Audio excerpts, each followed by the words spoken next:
Michael Hudson mengajar di Peking University di tahun 90-an di mana hampir semua politbiro adalah muridnya. Setelah itu, ide radikalnya dikembangkan oleh para muridnya dengan jauh lebih efektif ketimbang teorinya di awalnya. Apa yang dilakukan oleh Cina di awal mempraktekkan New Economic Model yang sangat anti-mainstream, di mana arus mainstream adalah ikut IMF. Mereka anti sekali. Yang mereka lakukan adalah permainan yang sangat cantik dengan menggunakan dua istilah halus pada awalnya, pada dua benda yang berbeda. Benda itu adalah apa? Uang. Mereka menyebut renminbi di dalam negeri dan yuan di luar negeri. Mereka menyebutnya. Padahal yang aslinya renminbi itu benar uang sendiri dan yuan adalah uang sendiri. Maksudnya begini, renminbi itu dicetak berdasarkan proyek, sementara yuan dicetak, diprint berdasarkan aturan IMF, yaitu ada dolar, surat berharga atau gold atau emas. Strategi membeli bond surat hutang negara Amerika oleh Cina adalah strategi pengelabuhan. Surat hutang tadi jadi kunci pentingnya kekuatan pengaruh. Kita akan bicarakan hal itu di chapter khusus lainnya. Kembali ke renminbi. Semua proyek yang dibangun adalah sektor produksi, penyedia kebutuhan pasar dunia. Dan sejak tahun 1980 terus dikawal dengan ketat print renminbi tersebut. Lalu bagaimana Cina menguatkan nilai yuan? Ini kita harus mengambil pelajarannya. Begini ilustrasinya. Kita, negara Indonesia, sepakat akan meningkatkan nilai rupiah. Maka kita menggunakan platform bernegara yang namanya Spice Road atau Spice Road Initiative.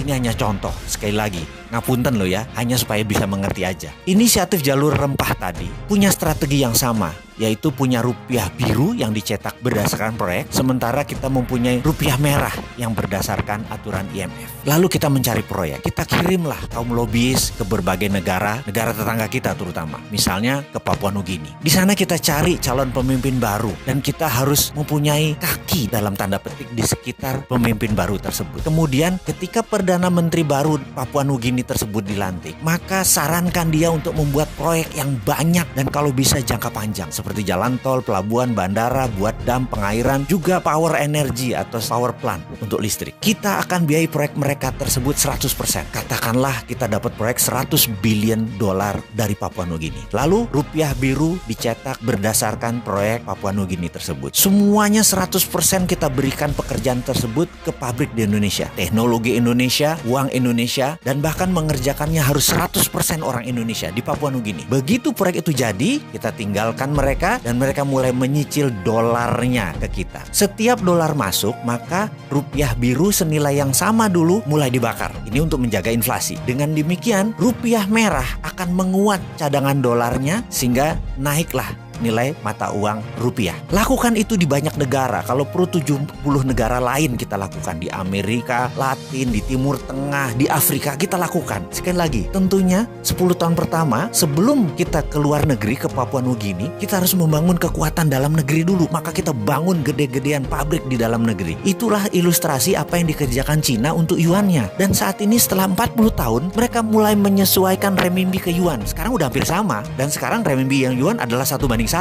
Bukan seperti dulu. Banyak negara sudah menjadi penambah kekuatan nilai yuan. Udah 70 negara. Untungnya Indonesia tidak kena program itu. Beda lah, Indonesia lebih pinter. Jadi itu urusan kita dengan Cina. Sekarang ke depan bagaimana? Kita sekarang mau meniru Cina. Gak apa-apa. Yuk cetak rupiah biru. Betul kan?